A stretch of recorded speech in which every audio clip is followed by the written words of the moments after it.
give it a couple more minutes and then we will start.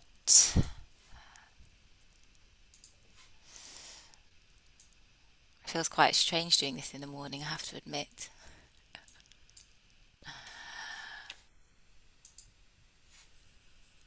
Okay.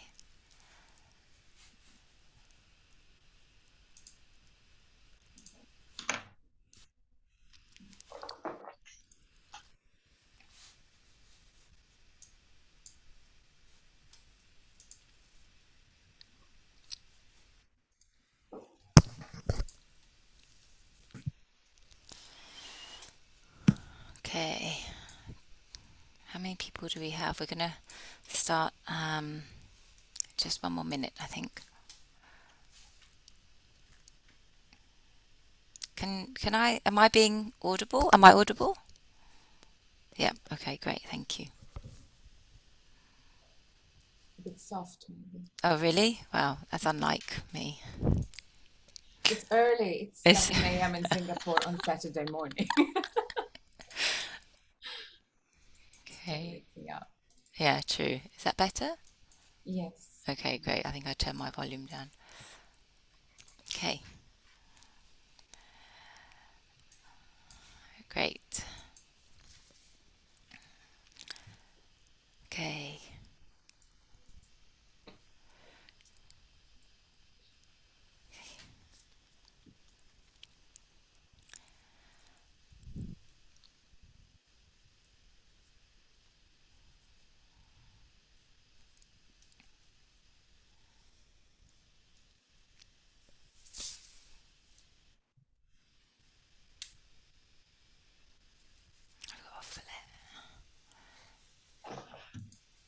Okay.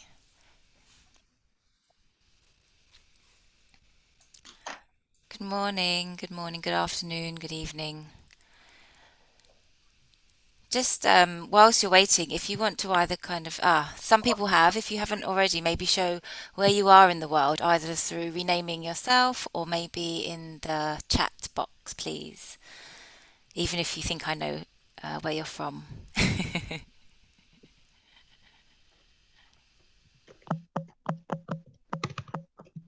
Okay. Okay, we'll start because we're short. We kind of want to be prompt today. So, wow. Okay, sorry, I got distracted by the chat box. Great, thanks, guys. So we'll start because we are going to stick to the hour as best possible. So, good afternoon, good evening, good morning, everybody. Thank you for joining us. We have with us today, obviously, a very special guest, Mr. David Peter Stroh, and this is kind of a much more intimate session. So we've intentionally kept it a bit smaller, not just because of timing in Singapore, but also we thought it would be nice for people to have a chance to kind of ask questions directly and kind of chat as a more intimate group. So this is brought to you kind of by the Singapore Hub, but also obviously in collaboration with the rest of the community. And Joss has kind of been instrumental in arranging this. I don't think Joss will be joining us today, but hopefully he will get to see this on YouTube. I'm sure he will be excited too. Um, so, oh, sorry. So just a quick introduction to ourselves. I'm Marissa, and I'm the Singapore rep for the SI Singapore Hub, and we started around March this year, midst of the pandemic and lockdown. So, as you know, most of us are still to some extent in lockdown, at least in Singapore. Um, but we've been bringing kind of sessions on an almost monthly basis based on a number of different kind of topics and interesting subjects under the SI community and everything else that falls under the umbrella. So I'll stop there and let Anna introduce herself as well just before we get going. Hi, Marissa. Thank you. My name is Anna, and I am helping Marissa with the SI Hub, and we're also business partners. We have this led innovation consultancy in Singapore, and we work with different organizations on their sustainability journey and trying to use systems thinking as a tool, but also try to bring others to help them to think in a similar way, looking in the bigger picture as well as the smaller elements. And thank you. Really excited about today's session. Thanks, Anna. Just to share on this slide, there are a few more other members of our team who I've kind of greyed out a little bit. They often kind of support the team. They're not here today, so we didn't want to make it too confusing, but just to acknowledge that they're also part of our hub and our organising team. So, without further ado, we will move into kind of the session this morning or today. Just how it will run is we'll spend the first kind of part, myself and Anna kind of leading more of the kind of conversation, and then afterwards for the second half, kind of open it up to you guys for questions based on things that David has said, or whatever you've kind of heard and read about David himself and his work. We'd ask that you can kind of type the questions in the chat, or if you do have questions, be mindful that other people would probably also like to ask David as well. So just be mindful of the time and the space that you're taking. But obviously, we want everyone to kind of have a chance to share their thoughts and get more from David as well. And obviously, as the session goes on, there will be more questions that probably come up. And if you have a burning sort of question based on what he says at that moment or the conversation, obviously feel free to type that in the chat, and if we can spot it as it's happening, then we will try to I guess include that either at that point or later on, and just do try to remind us or bring it up afterwards. And as a reminder, this session with David is really one of a couple of sessions. I'm not sure any of you attended this session that we had on Thursday, where we had three other guests, but the whole series is based on the topic of inequality from a systems perspective. So the follow up to this session will be coming on Wednesday this week, and we'll be doing a kind of a mapping or a co-creation where we'll hopefully take the inputs from this session and the previous session to map some of the challenges and enablers that are in the kind of inequality space. So if any of you are around, although it's a Singapore time zone, please feel free to join us. I haven't posted that event on the SI community yet, but we will do it in the next couple of days. But just in case you're interested to attend, and obviously it won't be possible for all of you, but you're very welcome. Even though we're the Singapore hub, we do try and bring the rest of the kind of community along, even if there are kind of restraints on time or differences there, but we try to make them as applicable to the whole community as possible. So I will stop that share for a moment, and I kind of would like to introduce David.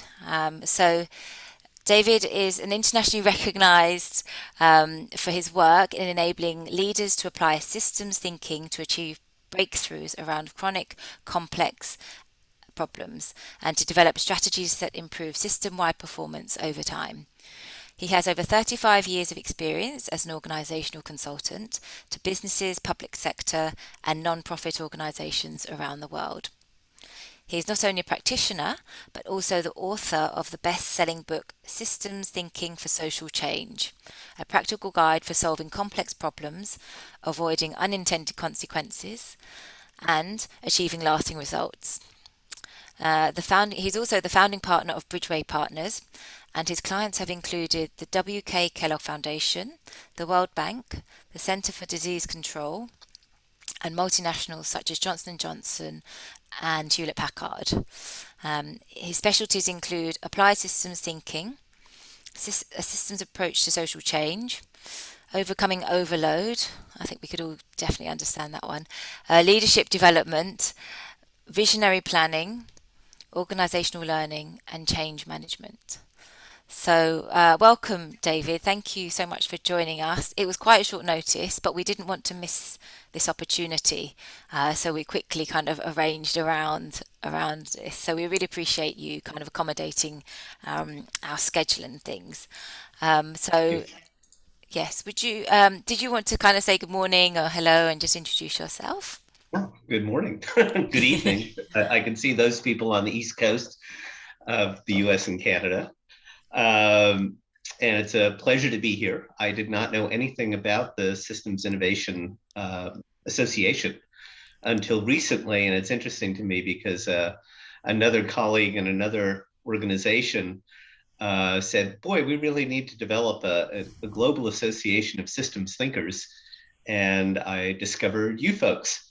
So it's a pleasure to be here, to get to know you, and I look forward to interacting with you over the next hour or so. Great, thank you. So we'll get warmed up, and I'd like to start by kind of asking you a little bit about your background, David. And so, from what I understand, you have a background in kind of, well, you started off with kind of an interest in urban transportation planning, and ended up with a kind of qualifications in civil engineering and urban studies. And then you studied at MIT, city planning. You have a master's in city planning at MIT. And then at some point you made a shift to organizational development.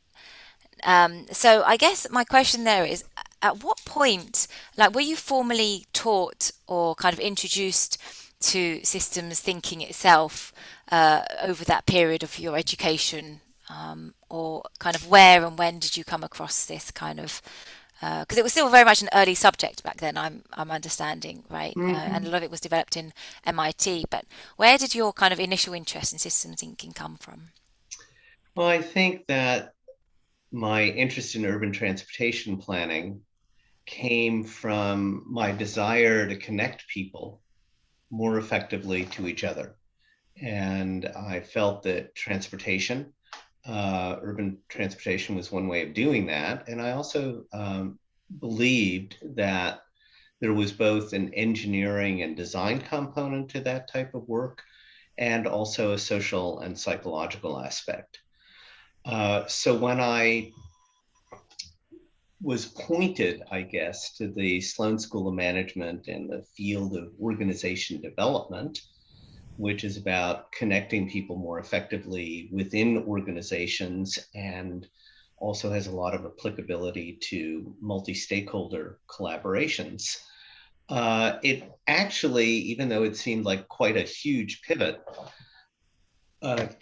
kept for me the themes of connection of and the skills around engineering and around understanding applied behavioral science.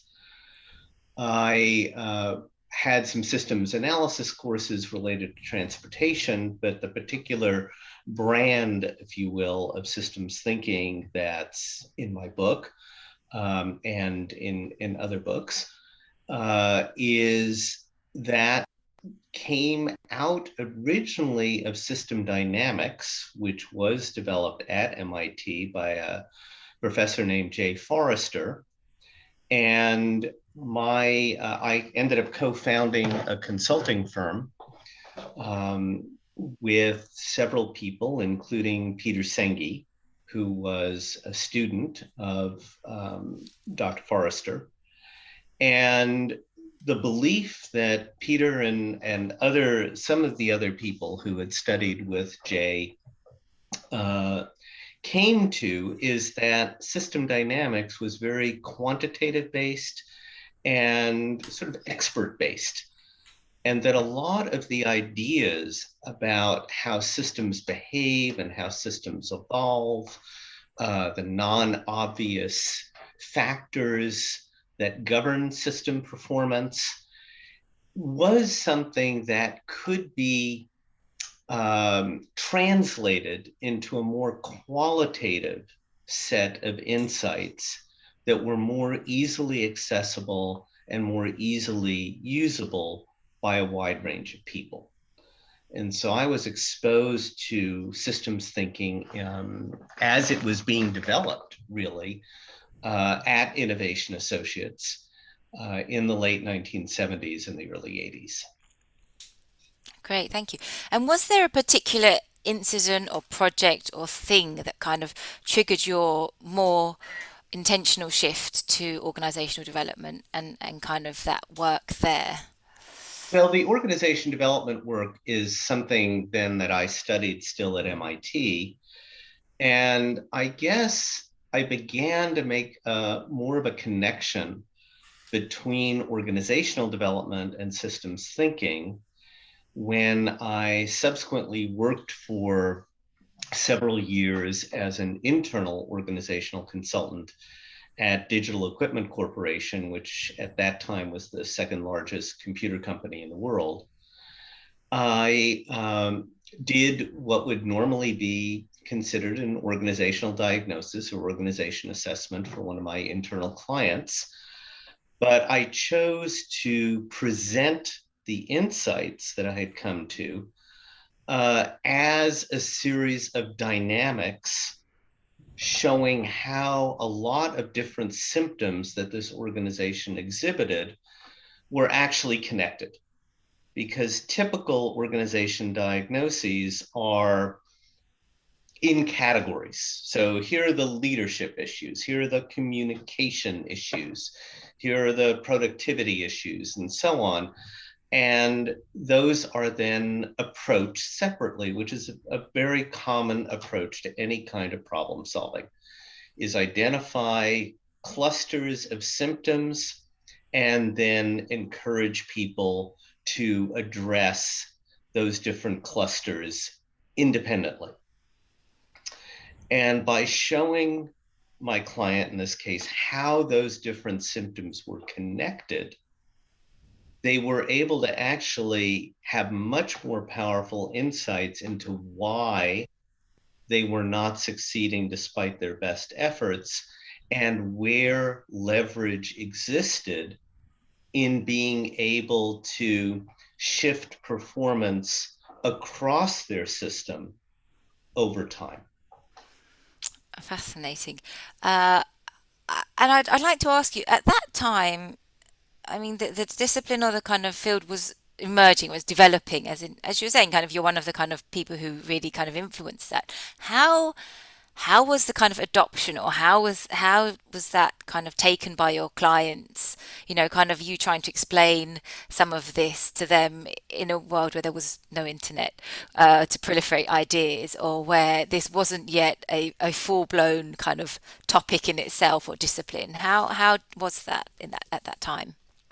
Well, around the same time as I was running these experiments, Peter had come out with the book, The Fifth Discipline, which was based on the work we had done at Innovation Associates. And systems thinking was one of the five disciplines. In fact, it was the fifth discipline in the book that facilitated organizational learning. So Peter's book is considered a management classic. He went on to write a number of other books built on the fifth discipline.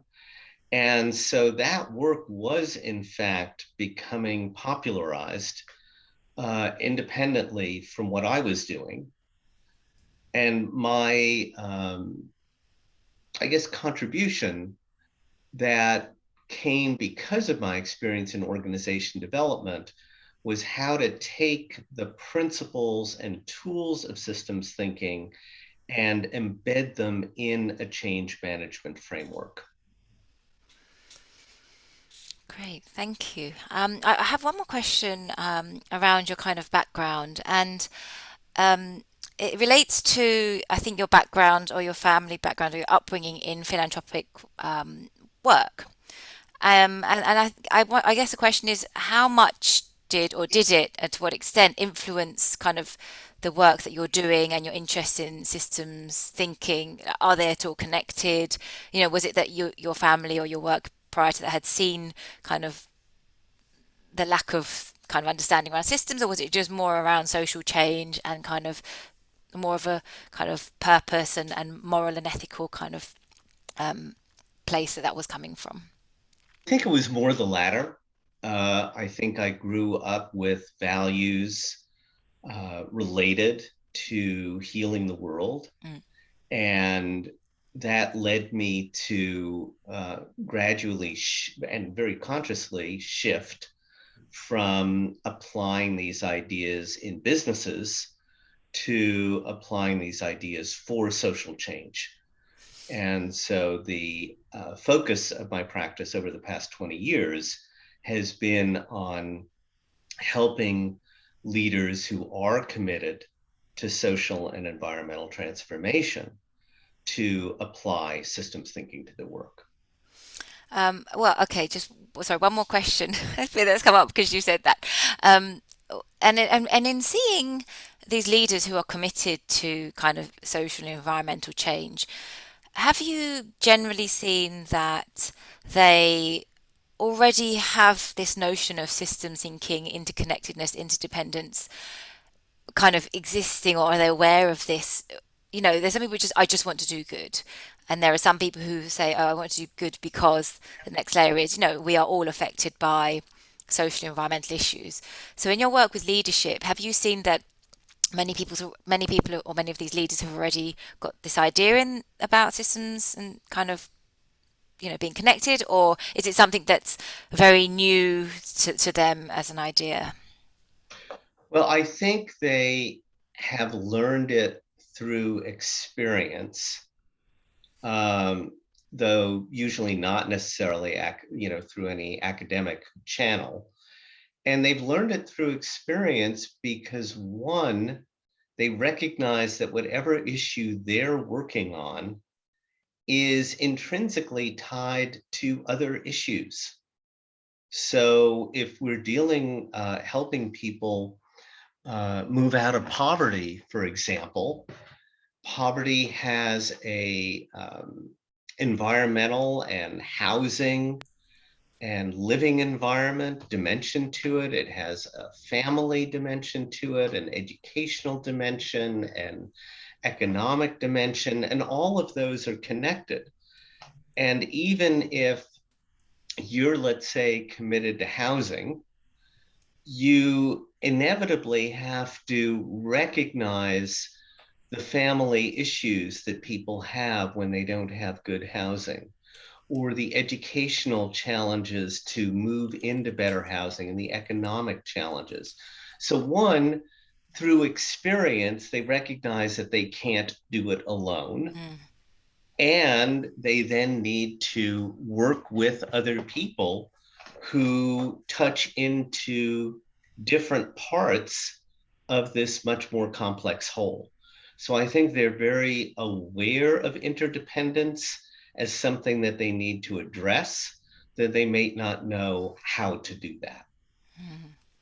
Okay, great. And just before we go into kind of the more kind of focused questions around inequality, can you just briefly share what are some of the bigger issues that you have sort of worked on? So you've worked on homelessness, for example. Can you Mhm. share a couple more of the types of just briefly what the types of those other Sure. problems are? So in addition to homelessness, I've addressed K through 12 education, um, and equitable access to high quality K through 12 education, to public health. Mm. I've dealt with mass incarceration. I've dealt with helping people create minority businesses and generate income revenue for those businesses by increasing the volume of sales and business they do with what are called sometimes anchor institutions in different locations. Those institutions are employers who are committed to the particular geographic location they're in, and therefore it's in their interest to um, help the community around them develop economically as well. I've actually dealt with peace building and conflict resolution work. This is for a Good variety of. variety, yeah. Mhm. Great, thank you. Thanks, Peter. Thanks, David. Sorry. Could I'd like to turn over to Anna now, who has some of the questions that we kind of prepared for you. So I'll hand over to Anna, and we'll go from there. Thank you. Great, thank you. Thank you. It's very interesting, such diverse work you've done. But I recognize that some of the issues could go under the umbrella of inequality. And indeed, if we ask people what does inequality mean to them, they will really say, for one, would be financial inequality. For others will be maybe gender, for others will be race, etc. And indeed, so many people and different organizations are working tirelessly to address these issues for many decades now in different countries. And so not always we see the desired kind of impact of that work. And I was wondering, what would then, from your perspective, be the importance of addressing these, the issue of inequality from a systemic perspective? Well, I think that inequality undermines stability of a society in a number of different ways. It undermines social stability, it undermines economic viability, it undermines political stability.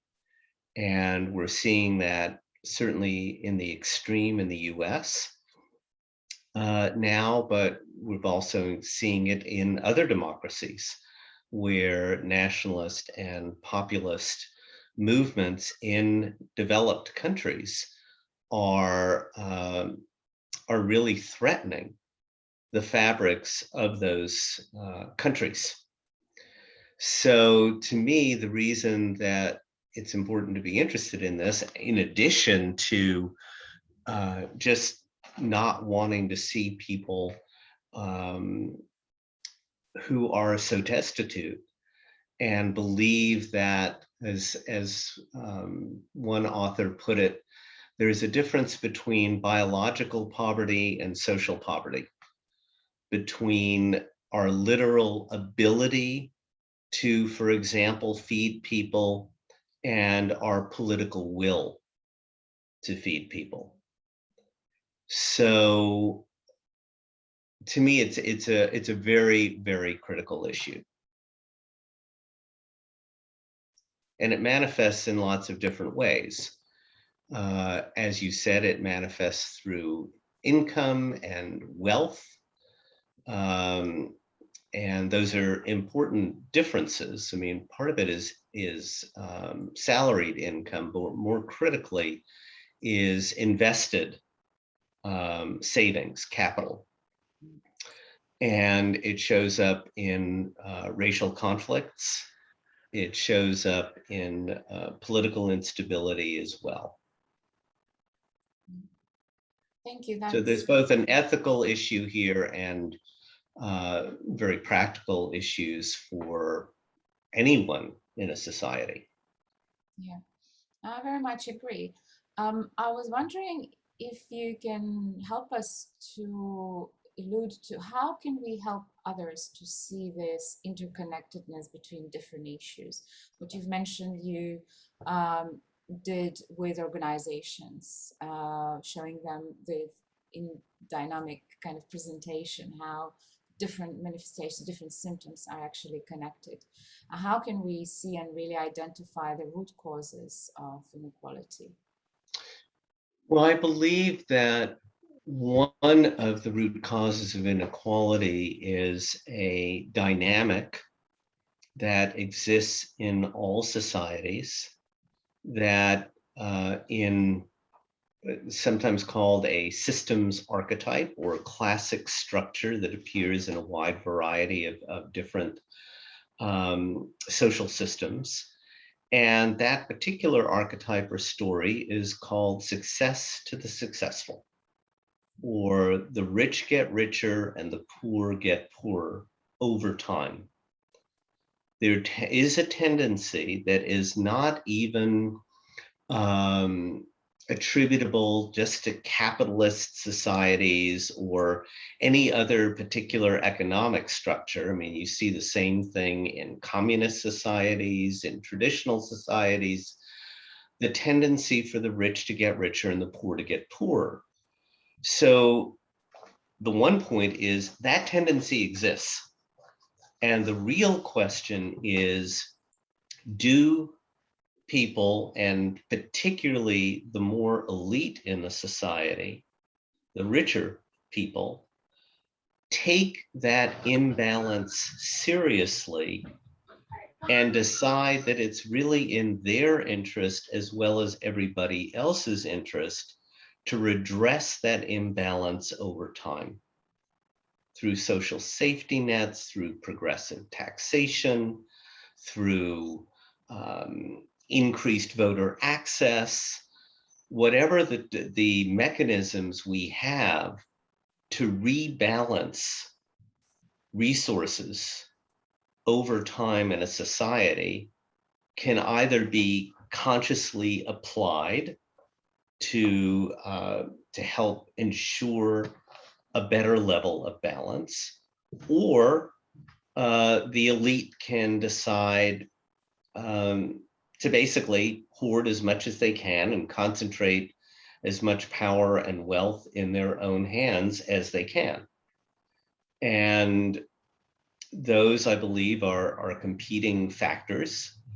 So one is to help people aware of that, to become aware of that tendency and to recognize they have a choice about how to manage that tendency.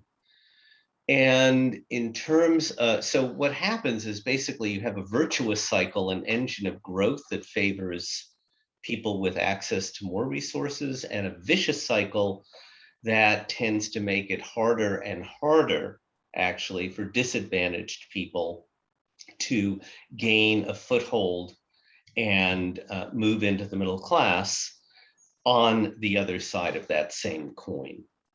And as I said, in terms of the vicious cycle of poverty, it's because there is an interdependence over time between the quality of someone's living environment, the level of stability of their families, the family's ability to give their children a good education, and hence the ability of those children to earn living wage jobs.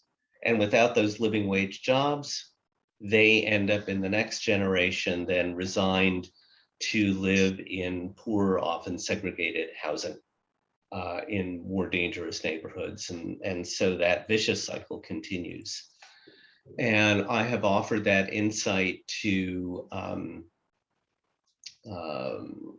Charlotte, North Carolina, which hired me because in a study of American cities, they were identified as out of 50 cities that were struggling to increase upward mobility in their city. They actually were ranked 50th out of 50. So they were not very happy with where they ranked in terms of the ability of people in the Charlotte area to move up and become more economically self-sufficient over time. I've applied the same insight with a foundation that was helping to increase equitable access to early childhood care and educational services in the state of Connecticut. I'm doing it now with the Chamber of Commerce, where they're interested in increasing the volume of business that their local anchor institutions, both private sector and public sector, give to local minority and women-owned businesses there. So it's a dynamic that I've introduced in a lot of different places, and people find it's one way to gain a better understanding of the nature of the challenges that they have.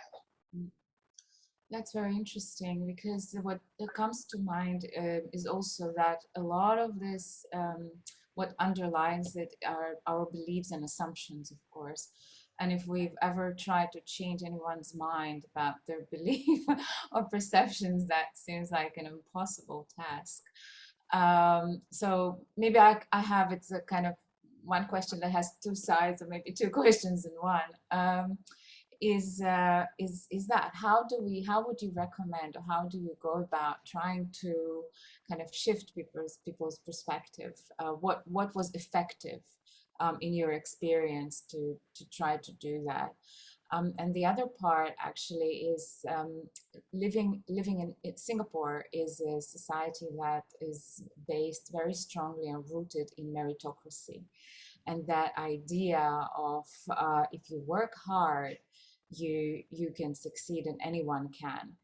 And it was really fascinating for me to look into the structure that was put in place here early on. And it worked really well for the first round, right? But starting from the second round, the gap between rich and poor, the different kind of the status situation keeps getting wider and wider now, and so a lot of what is driving is that thinking and assumption that those who are poor and remain poor, they're just not working hard enough, or they're lazy, or things along these lines. So yeah, kind of if you can comment on that and share your experience, how to go about this. Well, one, I definitely agree with you, Anna, that people's underlying beliefs and assumptions drive a lot of the critical dynamics in any social system and around any issue. And I think you've summarized very well at least one of the critical mental models or beliefs and assumptions in the case of inequality, which is that if we're doing better, it's because we are better people. And if another group is doing more poorly, it's because they're simply worse people in some way. They're lazier, they don't work as hard, or they come from bad stock, or whatever reasons we justify for why we might be on top and they're not. And I really counsel people to recognize that you have a choice when you have greater wealth. But for example, in the United States, the observation has been made that your wealth is a function of the zip code that you were born into. It's a matter of the luck of the draw where you got born, and that's going to determine your level of wealth throughout your lifetime. So there are lots of different factors. Certainly effort is one of them, but to simplify it that way is not a very good idea. And I counsel people with more money to approach their wealth with gratitude and humility rather than arrogance, because ultimately that arrogance is going to come back and hurt them along with everyone else. They may not believe it, but I think that is the case.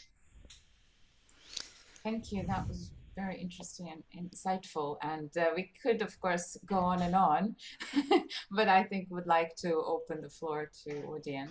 Marissa, Sure. Great, thanks, Anna. Yeah, wonderful. I can't believe it's already 7:40 here. A couple of the guys here have some questions, and so who would like to ask their questions first? Joanne, would you like you posted some questions that you had. Did you want to kind of ask David? Thanks, Marissa. Hi, David. Hi there. I'm so glad you worked with Peter Sandgate. I was a big fan of his The Fifth Discipline. It's one of those early books I read since I got into systems thinking. And one thing stuck in my head ever since I read the book, many things, of course, is the first law of the fifth discipline. And he says, today's problems come from yesterday's solutions. So, and then of course I became a big fan of Donella Meadows. about interventions and how can we avoid those unintentional consequences. And then subsequently, I got into Rito and Weber's work in the 70s, where they coined wicked problems. So my question to you really is, we talk about inequality, but from my experience, I did have a chance to ask different types of groups, would you think it's inequality? And the answer was always surprisingly different. So how do you frame the problem of inequality? I frame it as unequal access to opportunity. So not unequal capability, but unequal access to opportunity. That's a great way of framing it, because it's so different from what I hear. It's what have you heard? I'm just curious. Well, people would say it's unequal treatment of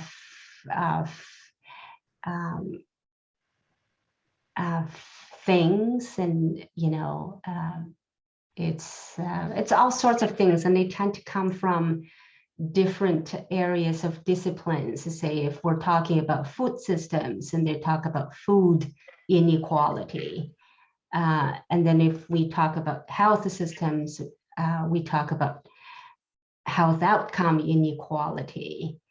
We talk about injustice, which is a form of inequality.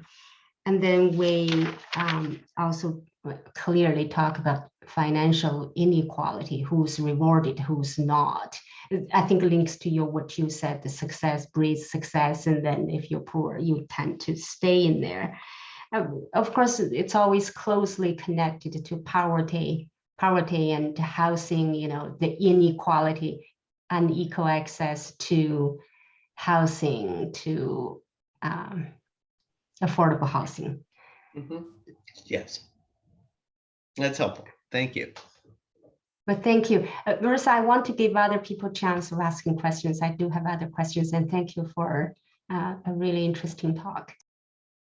Welcome. Thanks, Joanne. We have another Marissa who also has a question. Please go ahead, Marissa. Share your question with David. Thank you. David, thank you for taking your time with us. I really appreciate it. And I really appreciate your work and your book. I'm using it in my work in public health, where I teach leadership to rising public health leaders. I'm on a mission to help forge more systems thinking leaders. We use appreciative inquiry in addition.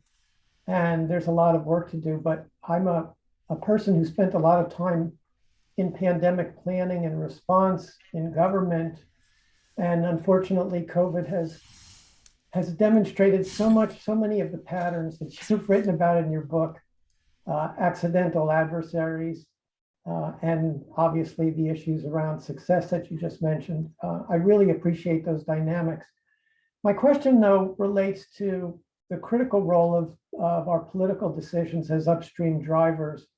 And it relates to some degree in what you talked about before, but our inability to really connect with one another when our differences are so great, we're so polarized, and we almost live in information bubbles, if you will, where we're only hearing from people who are like-minded. So I just appreciate any insights you have from a systems point of view of how we can better connect, given the divide that exists among people now. It's a great question, Marissa. I think there are some conversational tools out there that enable people to find common ground as human beings. I've heard of something called, there's a group called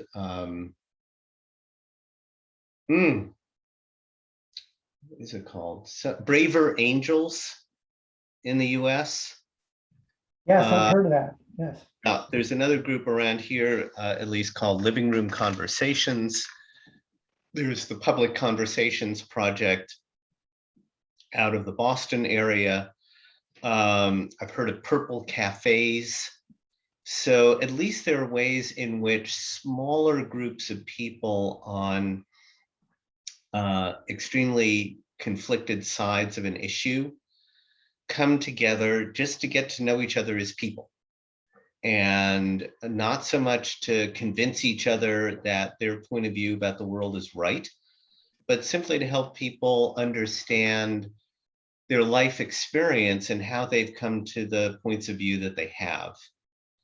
And one example, I believe, where this has been very successful is, at least in some groups, between pro-life and pro-abortion forces, where both groups can agree that teen pregnancy, for example, is not a good idea.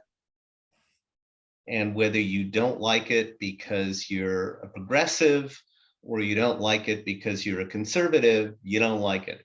It's not healthy for the teenager, it's not healthy for the child or society. And so they can find common ground around a particular issue, even though their value systems might be quite different in other ways. So I think those types of bridging mechanisms are very, very important. You remind me that those are conversations that need to take place outside of the political structures, because yes, I've worked there and I found that it's almost impossible. People are posturing in those areas. It's hard for people to connect as human beings. But you did remind me also that I think a connection to children and the next generation is something that many have in common. So I think that's powerful, and you're reminding me how much you really need to focus on that. Yes, thank you for that reminder as well. I've been in conferences where children spoke about the future that they thought they were facing and the future they wanted to have. And those voices can bring adults to their knees, which is required. I agree. I think your stage 3 in your 4-stage process is where we need those young voices, so that they can help us shape that future that they're going to be living in. Yeah, thank you so much. Thank you. I would generalize from that to say that often the voice of the ultimate beneficiary is not in the room directly. They're represented by other people, but the rawness and the immediacy of their own experience is not available. Yeah, great point. And I think that systems really continue to stay stuck, in part because the voice of the ultimate beneficiary is not in the room, whether it's homeless people, children, poor people, whatever. No, great point. I absolutely agree. That's the hard work. Yes. Thanks, Marissa. I hope you feel kind of excited by what you heard from David. I'm sure you do. Oh, yeah. Daniel, Daniel, I think you also had some questions or some kind of ideas around what you'd like. You're on mute, by the way. So please, if you'd like to kind of share your question or... Yes. Thanks. I think you're on. Yes, David. Nice to meet you. So I'm curious because you're like an expert in systems innovation. You have a lot of experience here applying new ideas, new approaches to organizations and to non-profit organizations. I would ask you if you can have the choice to take a leverage point in the public sector, in the non-profit, or in the private sector? Where do you think that is that bigger leverage point? Don't?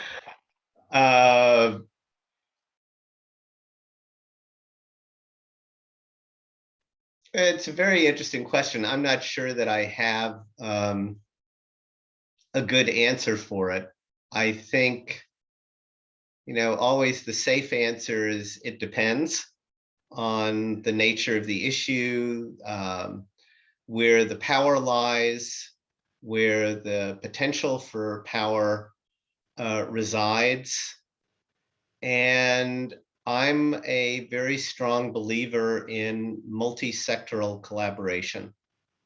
I think that a lot of the problems we have, and conversely, a lot of the opportunities that we don't access, talk about access to opportunity, are because people are not working together well across organizations and across sectors.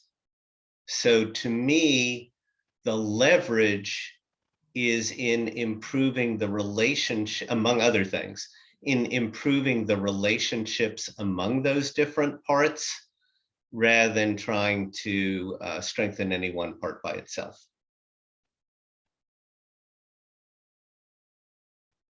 And that's a principle in systems work, that if you want to improve the performance of a system, you focus on improving the relationships among the parts, not each part separately.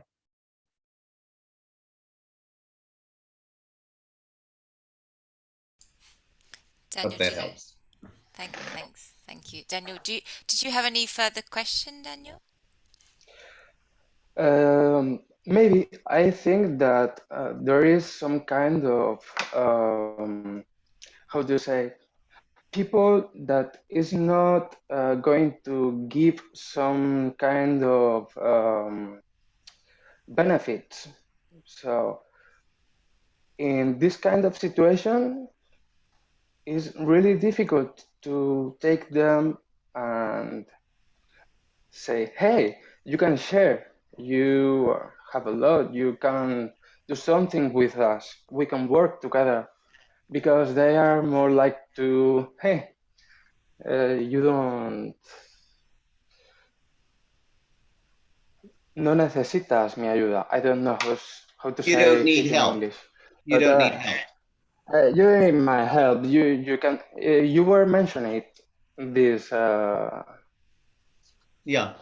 No, Well, I think I some agree with you. I mean, I yes. think that in some cases, coming from a place of encouraging people to share because it's in their self-interest, and they don't see that it's in their self-interest, then that's where advocacy and activism have an important role to play.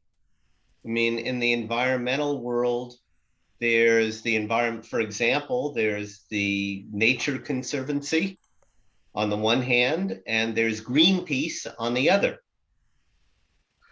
If you want to embarrass an oil company in the North Sea, I'd hire the Greenpeace. If I want to facilitate more effective relationships between environmentalists and the business community, I would turn to the Nature Conservancy. There can be a role for both, but there are different roles. Now, if I were a homeless, how can I do my voice to be heard to Greenpeace or to Repsol or to another company? Well, there's a lot of homelessness. In fact, there's more homelessness in California than in any state in the country. And there's more homelessness in the US than a lot of other developed nations. I think that here, what I'm seeing is to some extent, it's painful to see so many homeless people.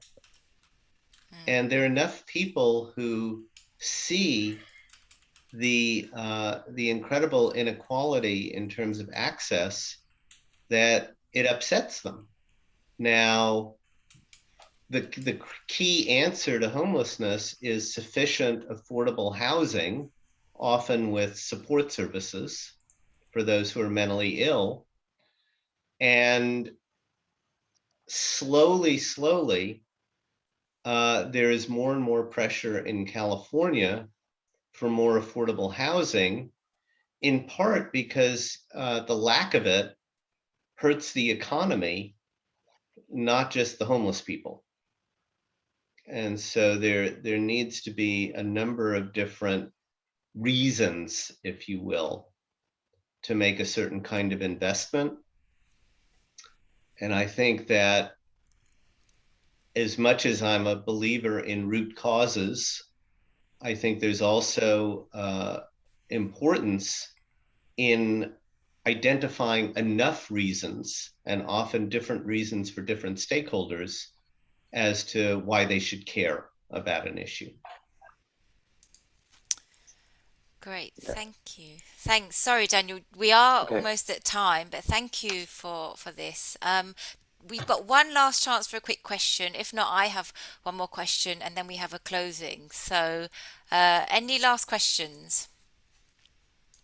No? Okay, great, thank you. So, just to ask on that point, David, you talked about sort of homelessness and root causes, and I think in another kind of piece of your work or your thinking, you kind of mentioned this kind of motivation when a problem is kind of solved but not quite solved, or like a halfway measure is introduced, which almost reduces the motivation or the need to therefore fix the problem at root cause. Can you just kind of share more about that? I think that's a really interesting point. Well, there's in this genre of classic stories or system archetypes, dynamics that repeat themselves in a lot of different social systems. And in addition to success to the successful, and I believe, Anna, you mentioned accidental adversaries, there's also one called shifting the burden. Shifting the burden to the quick fix, where there are two different ways of addressing a problem symptom, one of which is through a quick fix. It's like putting a Band-Aid on or giving people a fish instead of teaching them how to fish. And then there's a fundamental solution, a longer-term fundamental solution.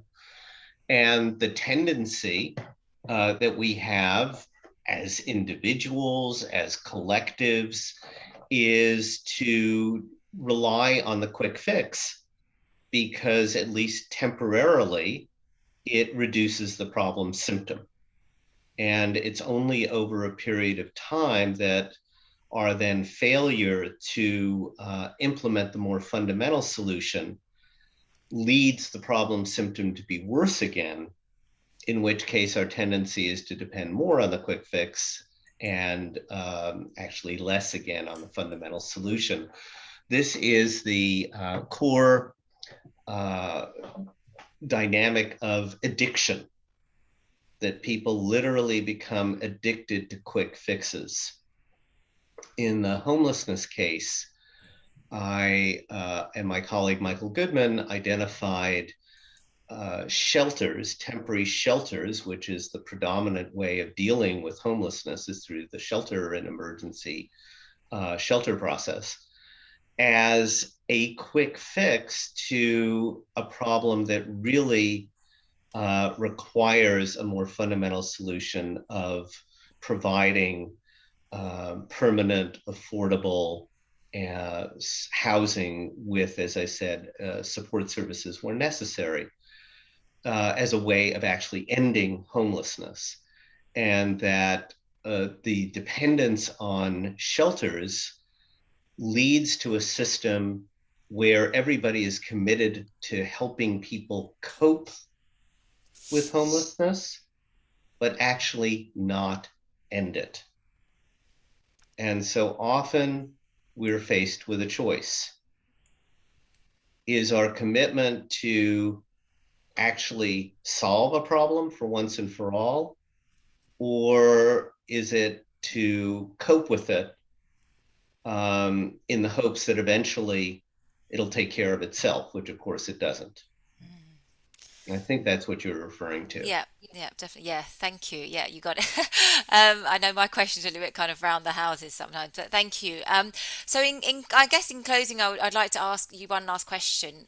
Based on kind of that idea, what do you think people or those leading change need to know, be, or do in order to kind of support some of the bigger shifts that we need on the systems that are no longer kind of working? Well, I wrote a blog post, and it's also the basis of the last chapter of my book, that systems thinking, it's not just what you think. So the tendency, because the word thinking is in the phrase, is to assume that it's a cognitive and purely cognitive discipline. And that's not true at all. There's an emotional component to this work, because as you point out, people are very emotionally attached to the way they think about things now. They're emotionally attached to the more immediate payoffs they're getting, even if they're ultimately hurting themselves and others in the long term. There's a behavioral aspect to this work. As my colleague Michael Goodman says, systems thinking is a team sport. It requires a diverse set of stakeholders to collectively develop a better understanding of how the whole system operates. And finally, I would say that ultimately systems thinking is a spiritual practice. It's about understanding connectedness and how we make choices about how to create connections that serve rather than connections that are dysfunctional and undermine and make things worse. We're exposed to the idea of connectedness in whatever religious upbringing we've had. And I believe that the kinds of precepts that religions tend to teach about the importance of humility, of compassion, of courage, of patience, persistence, and so on, are very, very key to leading systems change and facilitating systems change. Wow, great. Thank you. I see a lot of nodding heads and kind of smiles. Anna, I'll leave it to you. Thank you so much, David. I'll leave it over to Anna now as we close. Thank you very much. It was really very interesting. And what actually came to mind after all this conversation for me, it's perhaps, and it's almost like a statement, and let me know if I got it correctly. It's less so about equality, but it's about equity. It is about removing the barriers for people to just be whoever they are, and wherever they are and in what context they are, removing those barriers for them to be able to participate in life fully. So that's kind of my summary, what I got. Nice. Thank you. So thank you again very much for everybody for your questions and for coming, whatever it's, even if it's too early for you or too late for you, and being here and asking your questions. Thank you very much for coming and giving us this opportunity, David, to be with you and to share your knowledge and experience with us. You're very welcome. Thank you all Thank for you, participating everybody. and your great questions. Thank you so much. Okay, I'll stop recording. Have a good day, night, Bye. evening. Take care. And enjoy your weekends.